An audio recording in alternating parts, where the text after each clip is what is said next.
stream around. You know, if you want an insight into how businesses work, this is really interesting stuff. Even if you don't really understand it, we all care about Call of Duty, and of course, everyone talks, you know, mostly negative about Activision from a business point, but they constantly do amazing when it comes to revenue. And it's interesting to hear how a company's mind works and what they're planning to do, because they've got multiple games. Going to talk about Call of Duty, and talk about Destiny, talk about Candy Crush, maybe talk about Crash Bandicoot, because that done really well in 2017 as well. Let's see. Loads of people saying no. What is going on? This chat is pretty weird. But I mean, if you're excited for Treyarch to announce that they're making this year's game, as very little as that is, because it's practically a guarantee that they're making this game anyway, let me know in the comments. Drop a thumbs up as well. We are literally seconds away from this investor call starting, and we'll jump straight from the trailers that we're watching, and then jump straight into the actual presentation. And yeah, like I mentioned, lots of pretty PowerPoints and technical jargon. I think the music's quieting down. I don't know. Is it? Is it getting quieter? I don't know. Oh, here we go, boys. Here we go. Good day and welcome to the Activision Blizzard's Q4 2017 earnings call. Today's conference is being recorded. At this time, I would like to turn the conference over to Amrita Ahuja, Senior Vice President of Investor Relations. Please go ahead. Good afternoon, and thank you for joining us today for Activision Blizzard's fourth quarter 2017 conference call. With us are Bobby Kotick, CEO, Coddy Johnson, President and COO, and Spencer Newman, CFO. And for Q&A, Dennis Durkin, Chief Corporate Officer, Mike Morheim, CEO of Blizzard, Eric Hirschberg, CEO of Activision, and Riccardo Zacconi, CEO of King, will also join us. I would like to remind everyone that during this call we will be making statements that are not historical facts. The forward-looking statements in this presentation are based on information available to the company as of the date of this presentation, and while we believe them to be true, they ultimately may prove to be incorrect. A number of things could cause the company's actual future results and other future circumstances to differ materially from those expressed in any forward-looking statements. These include the risk factors discussed in our SEC filings, including our 2016 annual report on Form 10-K and those on the slide we're showing. Hey, appreciate that again, dude. Appreciate that $2, Danielle. Revisions to any forward-looking statements. I don't really understand what this woman's saying. After today, February 8, 2018. We will present both GAAP and non-GAAP financial measures during this call. This is very businessy. I told you guys from the offset, this is going to be very, very business-like. Very businessy. Expenses, including legal fees, and Call of Duty probably won't be mentioned till like in the middle of this, but they have to mention this stuff at the start regardless. Debt financings and refinancings, restructuring charges, tax benefits of these excluded items, along with significant discrete tax-related items, such as those resulting from the Tax Cuts and Jobs Act enacted in December 2017. These non-GAAP measures are not intended to be considered in isolation from, as a substitute for, or superior to our GAAP results. We encourage investors to consider all measures before making an investment decision. Please refer to our earnings release, which is posted on www.activisionblizzard.com for a full GAAP to non-GAAP reconciliation and further explanation with respect to our non-GAAP measures. There's also a PowerPoint overview, which you can access with the webcast and which will be posted to the website following. And we'll be looking at the presentation. That's going to be happening. Yo, I appreciate Nathaniel Crows with that $10 super chat. BO4 hype, man. Indeed.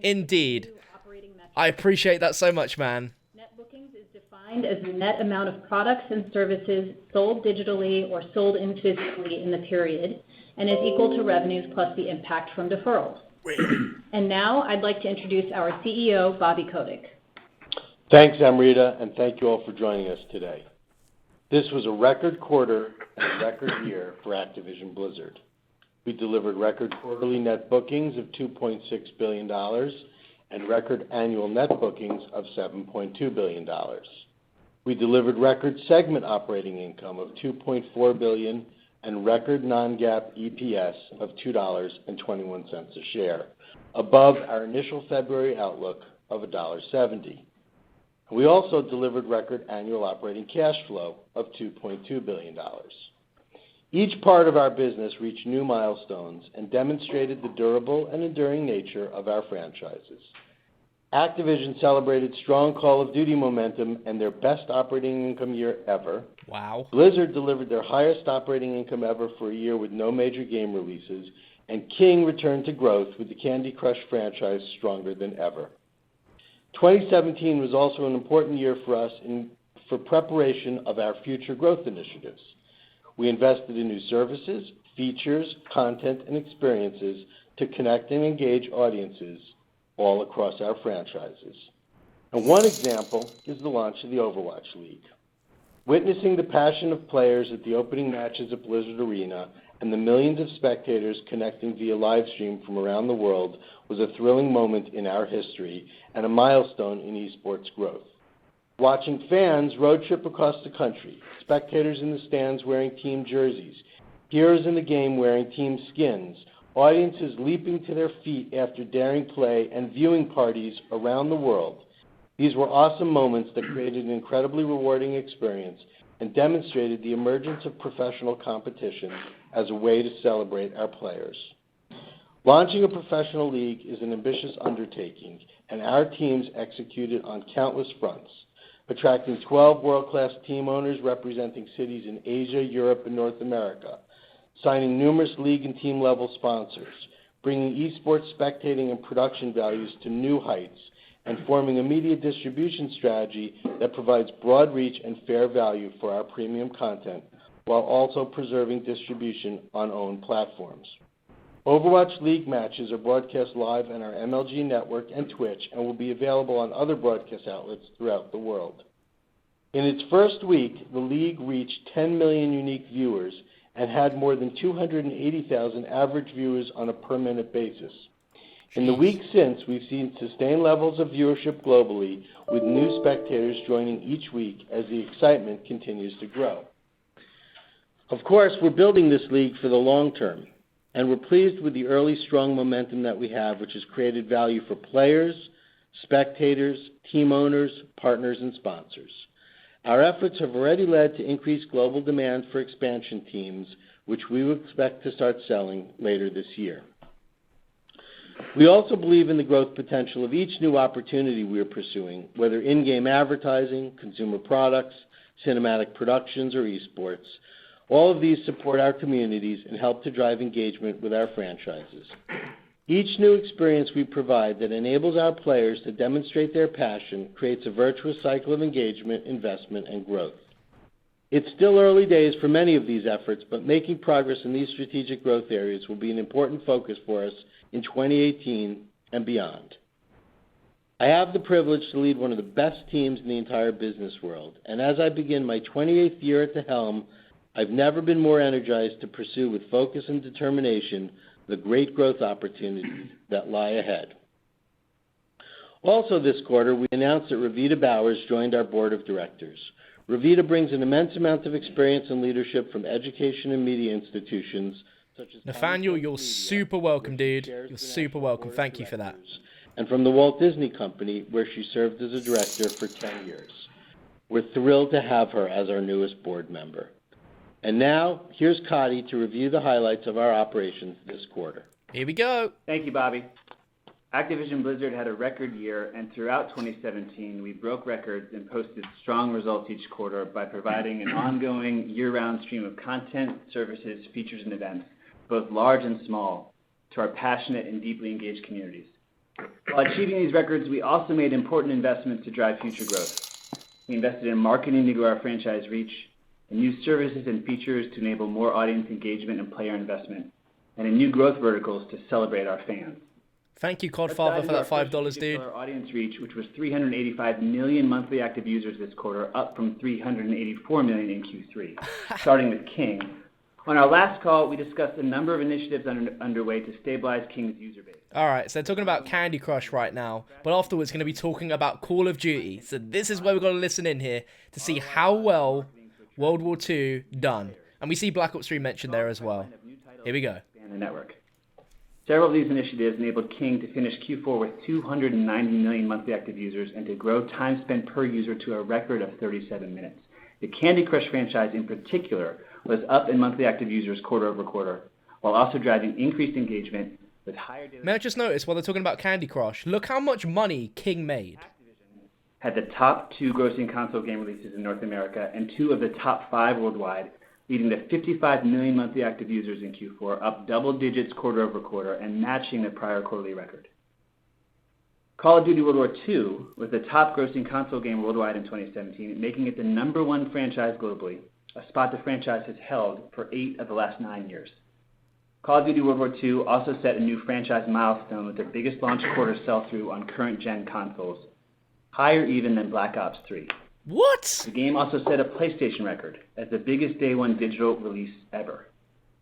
We've seen a steady march upward on full game downloads for Call of Duty over the last several years, and there's plenty of runway still ahead. All of this strong performance, coupled with a great Black Ops 3 digital season earlier in the year, means that the most successful video game franchise of the last 20 years continues to be healthy and vibrant and will carry strong momentum into 2018. My God. To that end, this fall, we plan to continue to exceed fans' expectations with a new release from Activision's Treyarch, the creators of Black Ops, the most successful sub-franchise in Call of Duty history, and we cannot wait to share more about that with you on future calls. Oh! Turning now to Destiny. No! Destiny 2 No! had an impressive launch, highly rated and second only to... They gotta mention more than that. Did you hear that? Treyarch, creator of the Black Ops series. Can't wait to talk about more of that in future calls. No, they gotta talk more. They're gonna speak on more of that. Destiny 1. That said, we haven't yet sustainably expanded the Destiny community, but Bungie is hard at work improving the game. And the good news is that the Destiny community is a deeply committed, vocal, passionate player base. The upsides from that is that they have confirmed that Treyarch are officially making this year's Call of Duty. No shocker at all. But come on, they normally always mention more, so keep watching. They're gonna mention more. They're gonna mention more.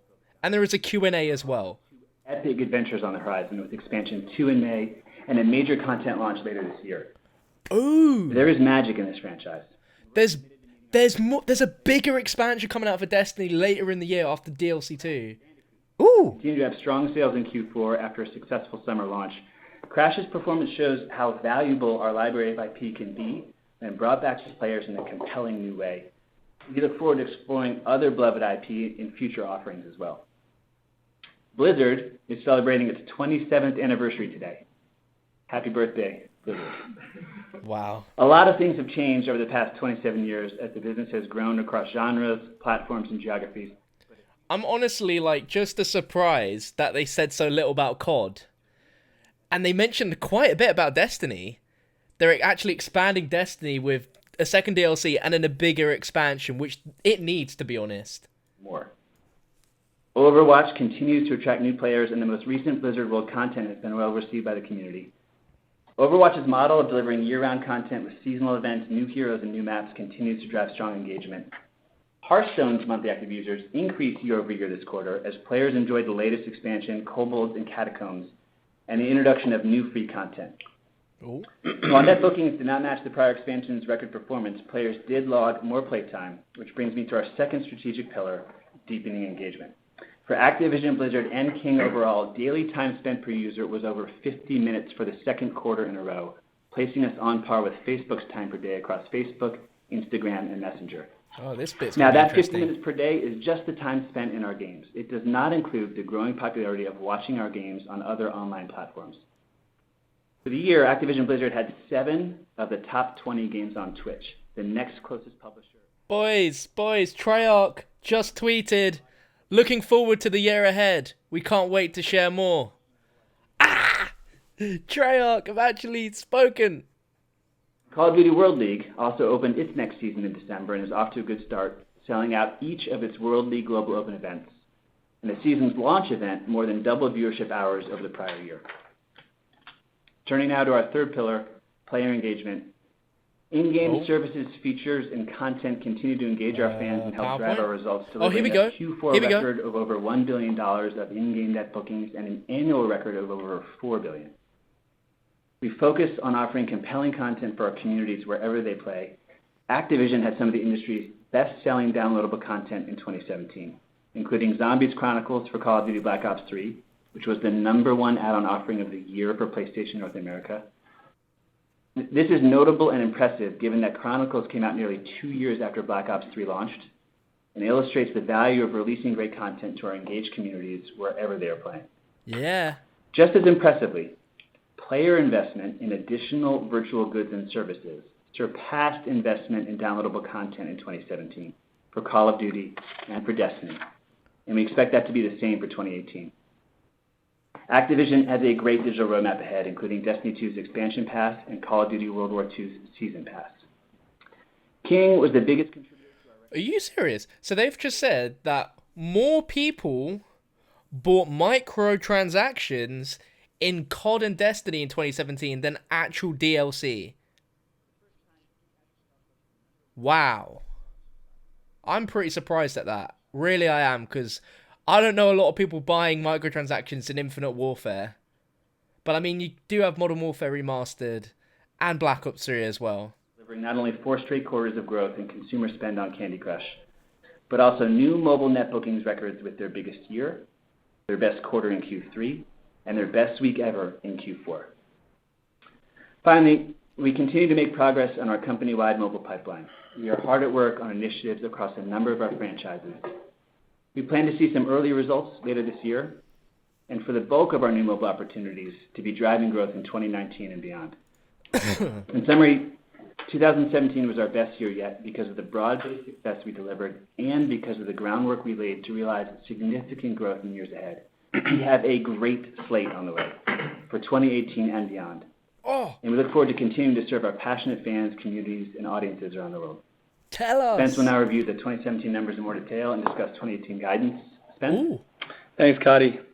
So today I'll review our Q4 and 2017 results, as well as our outlook for 2018. Q4 was another strong quarter, capping off a record-setting year, with record quarterly and annual revenues, driven by record annual digital revenues, as our business is now 78% digital, and record in-game revenues consistent with our entertainment-as-a-service model. With an increasingly diversified business, we generated for the first time over $2 billion in annual revenues on each of 3 interactive platforms, console, PC, and mobile. And with record profits, record annual non-GAAP operating income and earnings per share, and record cash flows. Each of Activision, Blizzard, and King contributed to our overperformance for the year, delivering record annual total segment revenues and operating income. And as Bobby noted, this was without the benefit of a new full game release from Blizzard, underscoring the strength of our continuous engagement model. Activision had an impressive fourth quarter, capping off their best year ever, with segment records for operating income of over $1 billion and operating margin of over 38%. Man. Activision's performance was driven primarily by the resurgence of the Call of Duty franchise with the successful launch of Call of Duty World War II, as well as strong sales for Crash Bandicoot. Q4 segment revenues and operating income increased 16% and 32% over prior year, respectively, with the full year growing at similarly strong rates. King had an outstanding year, with revenue and operating income up 7% and 12% respectively, on a pro forma basis that includes the 2016 pre-acquisition period for King. This is a major accomplishment.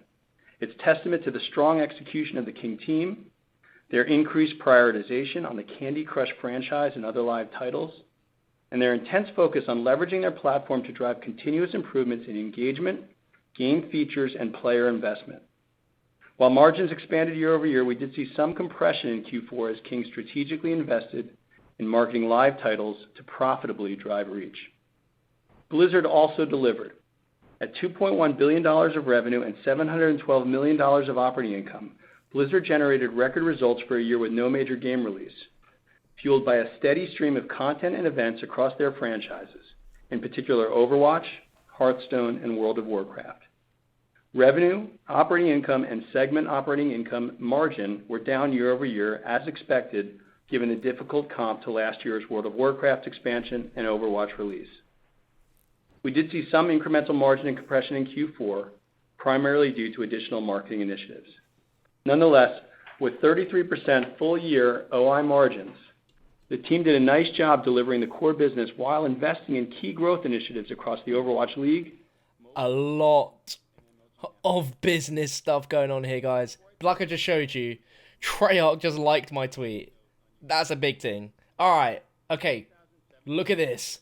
Oh my god. Expense of $794 million due to the impact of significant discrete tax-related items primarily related to the impact of the Tax Cuts and Jobs Act enacted in December of 2017. The charge related to tax reform is a reasonable estimate, but is preliminary and includes a one-time tax on accumulated overseas profits and the revaluation of deferred tax assets and liabilities. Look at the difference in how much money they made between Q4 2016 and 2017. They made more. Opportunities for our international cash that enable more efficient global cash management and capital structure flexibility. So now let's turn to our consolidated results. Unless otherwise indicated, I'll be referencing non-GAAP figures. Please refer to our earnings release for full GAAP to non-GAAP reconciliations. For the quarter, we generated record GAAP revenues of $2.04 billion, $343 million above our November guidance. This includes the net deferral of revenues of $597 million. As already mentioned, this quarter we are introducing a new operating metric, net bookings, which were a record $2.64 billion.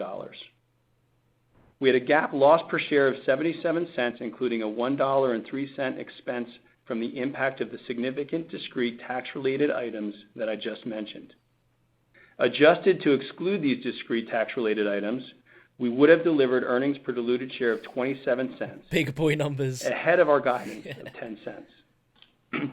We had non-GAAP EPS of 49 cents. The numbers, Mason. What do they mean? 36 cents. And both GAAP and non-GAAP EPS figures include net deferrals of 45 cents. For the year, we generated record GAAP revenues of $7.02 billion. That's $1 billion above our initial 2017 guidance. This includes the net deferral of revenues of $139 million. Net bookings were a record $7.16 billion. We generated GAAP EPS of 36 cents, which includes a $1.04 expense from the impact of discrete tax-related items in Q4. Excluding the discrete tax-related items, we would have delivered record GAAP EPS. For those wondering how much longer is this technical stuff going to go on for, not too much longer. There's going to be a Q&A session where Eric Hirschberg, who is the CEO of Activision, who's leaving next month, will probably talk about his resignation and also answer some very interesting questions. People might ask anything to do with Call of Duty. It could be in terms of like asking about remastered content, like, you know, with how well Zombie Chronicles did. Are they going to do more remastered content? Who knows what sort of interesting questions they could get asked. So definitely stick around for that because the Q&A is going to be interesting. Cash and investments. With regard to capital structure, we had some positive developments throughout the year and continue to take a balanced approach overall. In Q2, we received another upgrade from S&P to BBB and entered into a leverage-neutral $1.2 billion refinancing that locked in attractive long-term interest rates. We paid down $500 million in debt and finished the year with approximately $4.44 billion of aggregate debt outstanding. And we increased our annual dividend 15% to Packers $30 at $2. Are you an investor? No, I'm not. Nope. But I mean, if they're making this much money, it might actually be worthy of investing a little bit in them because they just seem to make more every year, which is just nuts. $335 million. And as discussed, the recent tax reform allows us to repatriate the cash we're holding overseas more efficiently. This year, we'll once again take a balanced approach to capital allocation. Our board has authorized a 13% increase in our dividend to 34 cents per share, payable in May, and further debt paydown of over $1 billion. In addition, our $1 billion stock repurchase authorization remains in effect for another year. Now, let's turn to our outlook for 2018, but before doing so, and before I review the numbers, I wanted to quickly discuss ASC 606 and its impact on our guidance. While ASC 606 will affect our GAAP revenue recognition, it's not expected to materially impact our annual segment results, cash flows, or financial performance as reviewed for internal management purposes. We do expect that there will be some quarterly movements within the year, So please refer to the investor fact we have provided on our website for more information on ASC 606. Now turning to our 2018 slate. From an operating income perspective, we expect each of our segments to grow in 2018, while we also continue to invest in new releases, mobile pipeline, and our future growth initiatives, including advertising, esports leagues, and MLG Network. We expect in-game revenues to be a primary driver of our growth for both the top and bottom line. Coming off a record year in 2017, we expect in-game net bookings to grow by a double-digit percentage in 2018 as we continue to innovate and deliver more engaging content to our players. Damn. Now, given the timing of launches in 2018 and the continued ramp of our new initiatives, we expect our performance to be further weighted to the back half of the year relative to what we saw in 2017. We expect Blizzard to grow year over year with the release of World of Warcraft's Battle for Azeroth this summer. I'm glad to say the pre-sales for Azeroth kicked off last week and are off to an encouraging start. In addition, Blizzard has exciting plans for live ops and additional in-game content across franchises, including Hearthstone's 3 expansions in 2018 and Overwatch's in-game events. Blizzard will also start to see the benefit of its investment initiatives as we expect the Overwatch League to be profitable in 2018, its first full year of operations. So just to reiterate what they just said there, Activision expect their in-game sales to double in 2018. As Cody mentioned, Activision and Bungie are hard at work on Destiny 2 to improve endgame engagement through regular updates and events, which we anticipate will benefit performance later this year with the release of a new expansion in May and a major expansion in the second half of the year. And we expect King to be up year over year, driven by ongoing live operations across the portfolio and 2 or more new releases during the year, including Social Casino. As we've indicated on prior calls, we'll begin to ramp our ads business in 2018. We expect a minor positive profit contribution weighted towards the back half of the year as we continue to roll out additional video ad products, methodically develop capabilities and infrastructure, and build the business for the significant opportunity that we see over the long term. Now turning to the numbers for guidance. On a GAAP basis, for literally all they've said for Call of Duty is an exciting new Call of Duty release later this year. Exciting. Come on, dude. Give us some more. $7.45 billion. We expect product costs of 22%, operating expenses of 53%. Our GAAP net interest expense is expected to be $136 million, and our GAAP tax rate is expected to be 20%. We expect 776 million fully diluted shares, both for GAAP and non-GAAP, and GAAP EPS is expected to be $1.78. For 2018, on a non-GAAP basis, we expect product costs of 22% and operating expenses of 44%. We expect non-GAAP net interest expense of $95 million. Interesting how they've not really mentioned anything about World War II DLC. I mean, it's only been out for like a week, but still, they've said nothing about World War II besides it's how well it done on release. Not now. Let's turn to our Q1 outlook. On a GAAP basis for Q1, we expect revenues of $1.82 billion, including GAAP deferrals of negative $540 million. We expect net bookings of $1.28 billion, growing year over year. We expect product costs of 20%, operating expenses of 53%. Oh boy, Pat in the chat, those operating expenses though. Yeah, those operating expenses, they ain't cheap. They ain't cheap. How you doing, Pat? I hope you're doing well. Guys, put some love in the chat for Pat. What a legend jumping in. 7 cents. For Q1 on a non-GAAP basis, we expect product costs of 20%, operating expenses. So like, all they've said is that an exciting Call of Duty release this year, Destiny's getting a major expansion later on in the year. For those that play Destiny, you'd actually really, really be happy by this news. And that Treyarch are making it. I expect them to at least mention the era. Like I said, there's still a Q&A segment. In 2017, our inspired teams across Activision, Blizzard, and King demonstrated the enduring nature of our franchises. We believe the combination of leading owned IP and franchises, a direct digital connection to our consumers, best-in-class content capabilities and creative excellence, geographic platform and business model diversity, and continued fiscal discipline, focus, and business prioritization provides an incredibly powerful engine for sustained financial performance, driving meaningful growth in 2018 and beyond. Okay. Now, I welcome our business leaders, Eric, Mike, Here we Carlo, go. and Dennis, This as is they the join good us bit. for the Q&A portion of the call. Operator? Thank you. And if you would like to ask a question, please signal by pressing star 1 on your telephone keypad. If you are using a speakerphone, please make sure your mute function is turned off to allow your signal to reach our equipment. Please limit yourself to one question. Again, that is star 1 to ask a question. Our first question comes from Chris Merwin with Goldman Sachs. All right, great. Thank you, and congrats on a great quarter and year. So this one's for Ricardo. We've seen some pretty impressive growth for King lately as you've invested in some more frequent content updates, and we've seen improved player engagement as a result. But beyond, I guess, the improvements in monetization for King, can you talk a bit more about the pipeline and the 2 or more new releases in 2018 that you mentioned in the prepared remarks? Thank you. Hi, Chris. Here's Ricardo.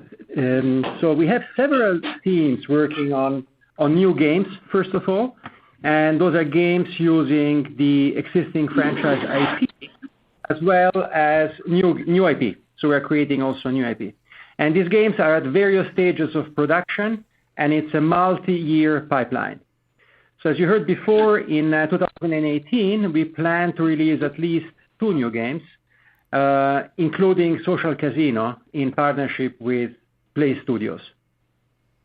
I would like to highlight that we set ourselves a very high bar for new game launches.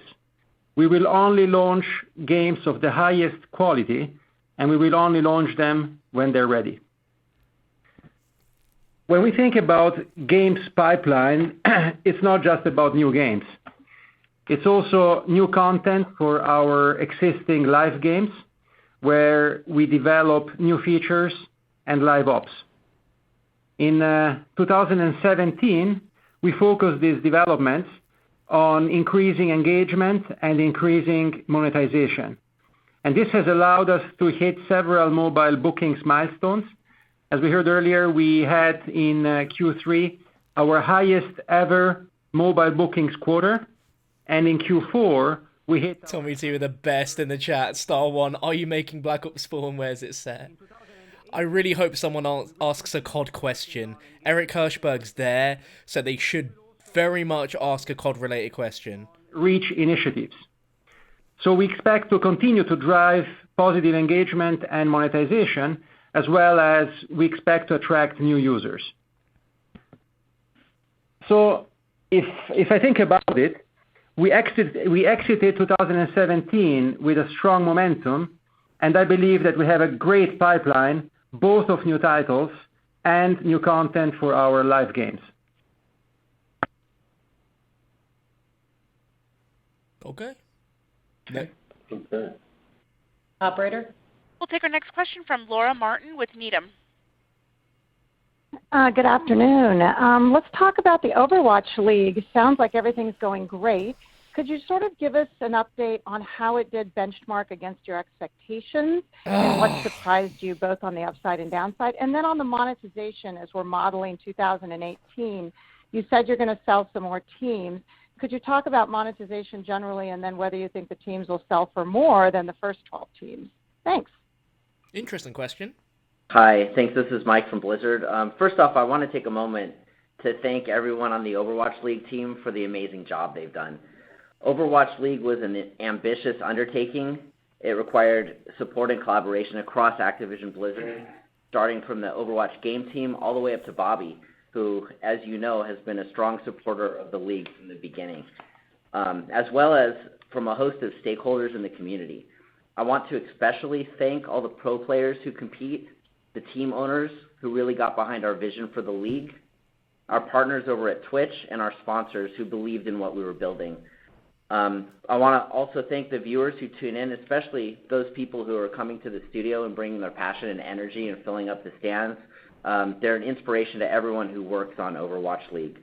It's really been wonderful to see how everything has worked out so far. We're very pleased with the high-quality production that we have been able to enjoy every week.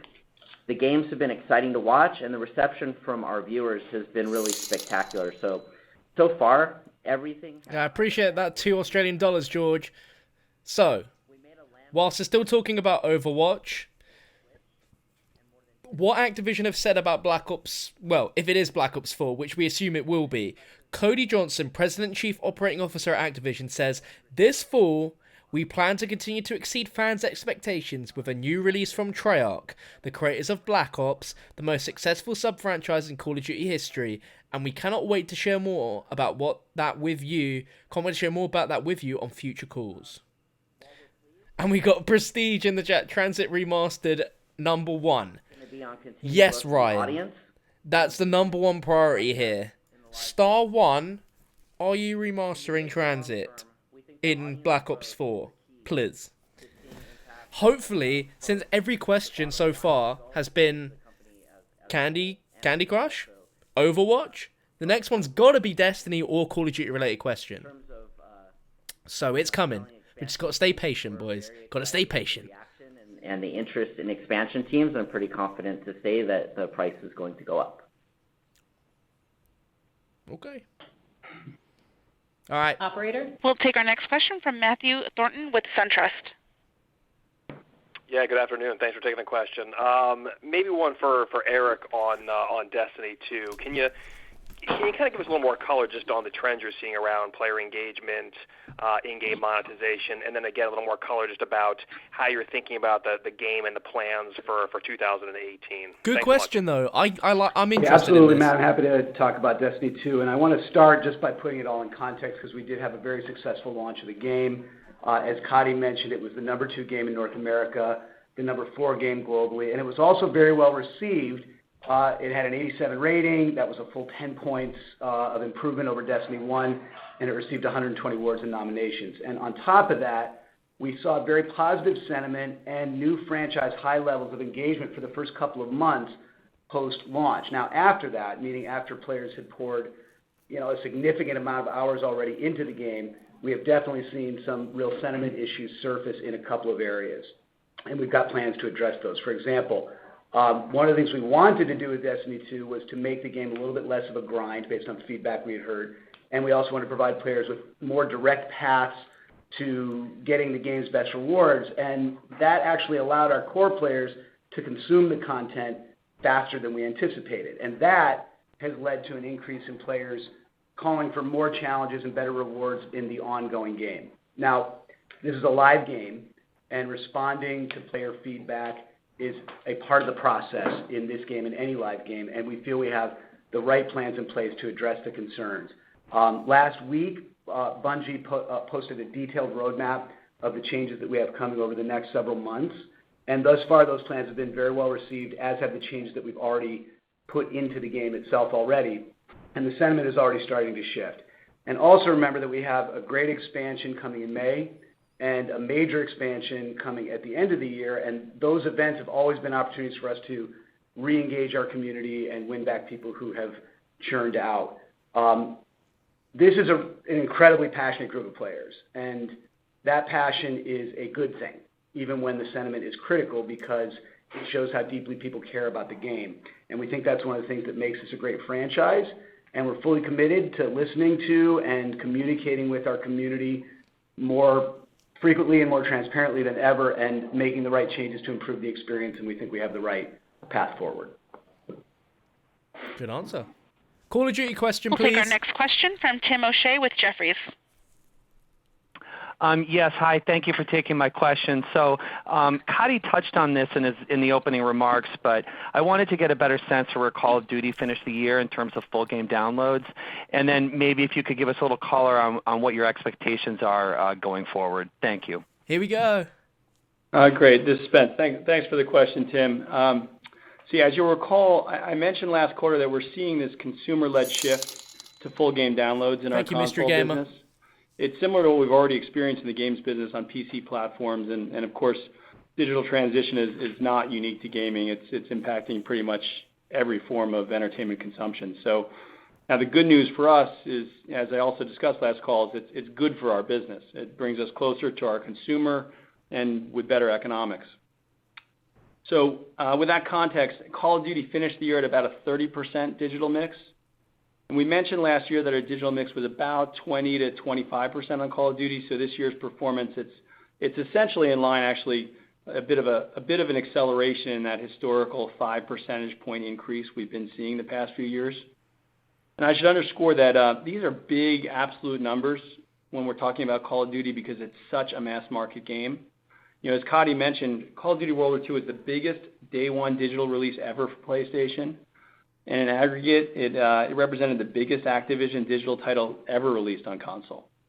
Wow. And, you know, as we look forward, Tim, we'd expect the mix shift in 2018 to be similar to what we saw for Call of Duty this year. It's obviously a bit tough to predict with certainty given that it's ultimately consumer driven. But I know that our teams are, you know, they're going to continue to innovate with compelling digital offers and other strategies that deliver value to the community. And they'll also continue to support our important retail partners. So, you know, overall, the trends remain strong. They're positive for our business. And the good news is we've got quite a bit of runway ahead of us. Damn. Interesting. Operator? Appreciate that $2, Up next, we have Mike Olson with Piper Jaffray. Give us another code question. All right, thanks. Good afternoon, and thanks for taking my question. I just have one. You talked about the opportunity for the actual league, but could you talk about the Overwatch League impact on Overwatch, the game itself, as it relates to engagement, monetization, and/or core game sales? Thanks. Thanks for the question. This is Mike again. The Overwatch League has increased overall engagement with the franchise between viewership and gameplay when you consider the hundreds of thousands of fans watching. You know what? Let's have some trailers playing instead of you staring at this white screen. That's going to be boring. Let's put some trailers on For players to express their passion for Overwatch. Of course, there are other positives for the game overall. The Overwatch League has driven a ton of buzz and awareness for the game. And so as that increases, our players have new ways to customize their playing experience with in-game digital skins as well as physical merchandise. And we've seen our players respond well to both of those. We're also looking forward to launching additional initiatives to tie the viewing experience better with the play experience. We think that over the long term, the league will bring in new players as people see the excitement around the league and may even start to train to become the next pro player. Outside of the league, we have additional plans to keep Overwatch fresh and players engaged. We already released a new map called Blizzard World in January. We have the Lunar New Year event launching today, and there's additional plans later this year for new heroes and seasonal events to come out as well. Another code question, please. Operator? Thank you. Our next question comes from Brian Nowak with Morgan Stanley. Hi, this is Brandon Hoffman on for Brian Nowak. So you had strong performance from Call of Duty World War II, and there's excitement about digital in 2018. Can you talk a bit about the COD pipeline going forward? Thank you. Absolutely. The COD pipeline is one of my favorite topics. Before we talk about World War II, I think it's worth stepping back and talking about how pleased we are with the state of the Call of Duty franchise overall. Obviously, Call of Duty World War II was the #1 console video game in the world in 2017, and that makes Call of Duty the #1 franchise in the world 8 of the last 9 years. And Call of Duty World War II also delivered the biggest launch quarter we've seen on current generation consoles, even higher than Black Ops 3, as I think Cody mentioned. And engagement on World War II has also been strong. Not quite as strong as we've seen from the Black Ops franchise, which of course has been our stickiest games, but we have seen strong participation with our first 2 seasonal events, the Winter Siege and the Resistance.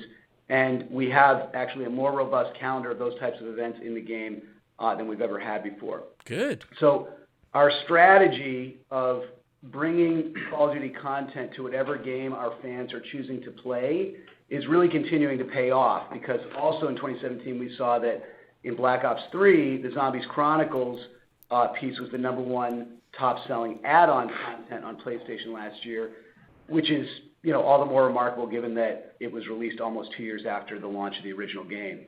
So that, of course, sets the stage for the game we have planned later this year, which is being developed by our team at Treyarch. Now, as you know, they have developed some of our most successful games ever, and they've proven time and again that they know how to keep our players engaged for the long haul. So overall, I'd say our strategy for Call of Duty is working. You know, World War II is a blockbuster. We've got a thriving Black Ops community who's excited for the upcoming Treyarch-developed game. And I honestly really wish I could say more about what we have in the pipeline because I'm so excited about it. But suffice it to say, I think we have the best 3-year slate in Call of Duty's history, which is really saying something given this franchise's history.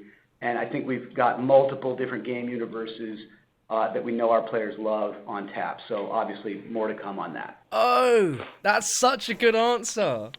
Our next question comes from Eric Sheridan with UBS. That's such a good answer, Thanks for taking the question. I wondered if you could talk a little bit about some of the moves you've made, whether it be investments, acquisitions, to position the company for the advertising opportunity across King. And then maybe the second one would be, how do you think about extending those capabilities or assets across other brands or platforms of the company in the coming years? Thanks so much. So just to highlight, right? They said they think they have the best 3-year slate of Call of Duty history coming up. So World War II, they knew that game was going to be good. So that's it. Treyarch's game, if it's Black Ops 4, whatever it is, they are so excited about it. They know it's going to be sick. So they're very, very confident of that. And Infinity Ward have to deliver next year, COD 2019. They have to deliver. And Activision probably had inklings that Infinite Warfare wasn't going to do very well, but they heavily, heavily agree that even IW's next game is going to be incredible. Tommy's saying so Black Ops 4 followed by a new Modern Warfare in 2019, followed by ... If they make another Modern Warfare game, I literally think the world will explode. Oh man, I'm excited. Alright, now they're talking about Overwatch, I think. Or no, or maybe Candy Crush. Let's listen anyway. We have embedded the ads teams within our game teams, including in Candy. So third, we're investing in our own ad tech infrastructure. In 2017, we've seen early success with a dozen of global brands buying advertising across a number of territories in 5 different games. And we have seen repeat buys as a result of the strong completion and viewability metrics. In 2018, as you heard Spence earlier, we're expecting only a modest bottom line contribution from ads. But guys, that is great news to hear. The CEO is that confident that this year's Call of Duty game is going to be unreal and next year's. And potentially Eric Hirschberg's wording there, Black Ops community are excited for Treyarch's full release. The Black Ops community. Could you imagine Call of Duty Battle Royale? Could you actually? That would be mad. But we've got to mention as well, they didn't mention anything about boots on the ground or traditional movement like they did last year. But maybe they think we assume that we are just going to be getting normal combat. I don't know. What do you guys think? Would you like boots on the ground or would you like jetpacks? Type boots on the ground or jetpacks in the chat right now. I want to see what you think.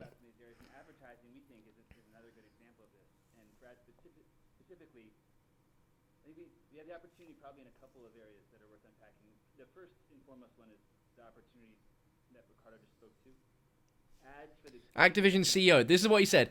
He refused to say anything more other than, I think we have the best 3-year slate in Call of Duty history coming up. He's extremely excited about what's coming. I mean, they would say that, but I genuinely think that he's not, just saying it for the sake of it. It's Treyarch. Treyarch always deliver the best quality games. Infinity Ward need to do good next year, though. Alright. We're getting a lot more boots than jetpacks, but we're still getting quite a few jetpacks, which is interesting. I would probably rather jetpacks, but... Oh, wait, no, what am I talking about? I'd rather boots on the ground. What am I talking about? I'd rather boots on the ground, but I don't think I'd be too mad if there was jetpacks.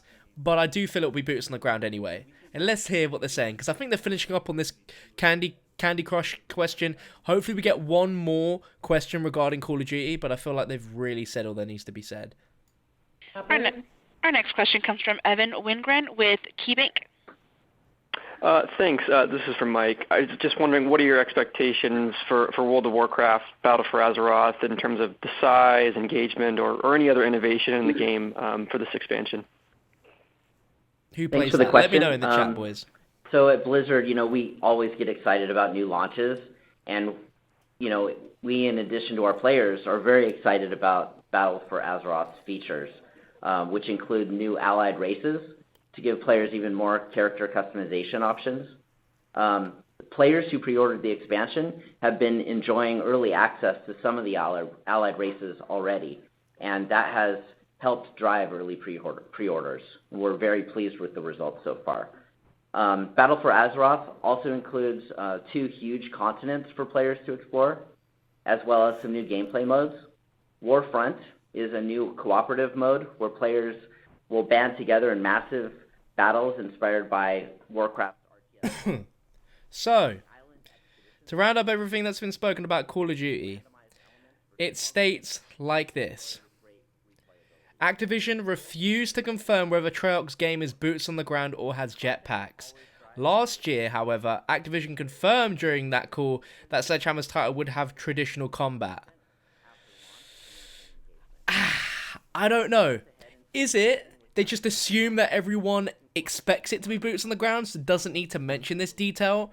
Or is there a chance that it might not be boots on the ground, and they're not saying that because they don't want people to freak out yet? I don't know. And our last question comes from Colin Sebastian with Robert Baird. Cod. Thanks, guys. Good afternoon. I guess I just wanted some clarification on where development stands for some of the new mobile titles in the pipeline, not only in King, which I think was already addressed, but across Blizzard and Activision, following up on some of the announcements. Good question. Could be a COD mobile app. Let's see. Very much. Yeah, hey Colin, this is Cody. Thanks for the question. So you're right. Yeah, I'd probably break the mobile efforts in new games into 2 buckets. The first you mentioned, which is the ongoing efforts at King on their mobile pipeline. It's just worth highlighting, and they are taking a very focused approach to development. As mentioned, expect to have 2 or more new releases during the year, in addition to ongoing updates inside their existing live games, which really are, just in the live games, initiatives in and of themselves that drive new players and bring in new audiences. So there's, as you know, and as we speak to a lot, there's real focus there. But the second opportunity is to take our very successful PC and console franchises and extend them to mobile. And we think this is the time to do it, and it's an exciting opportunity for a few reasons. First, mobile gaming is, of course, now very much at scale, large and growing, with billions of people around the world who essentially have a mini console or PC in their pocket. It's kind of the second reason that the technology, we feel, has advanced to the point where we feel there's a mobile platform now that can fulfill the requirements of our core.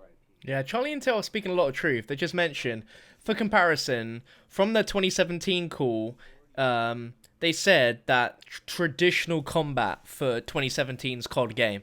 They've not said anything regarding the combat in this game yet.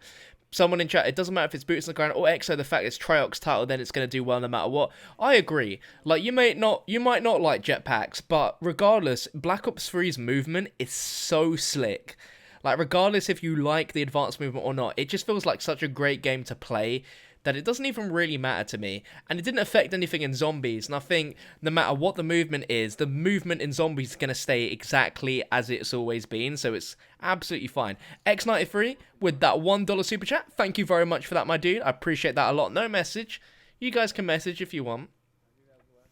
Oh, here we go. Well, thank you all for joining the call today. We appreciate it. We appreciate your time, and we look forward to seeing or speaking with you over the next few weeks and months.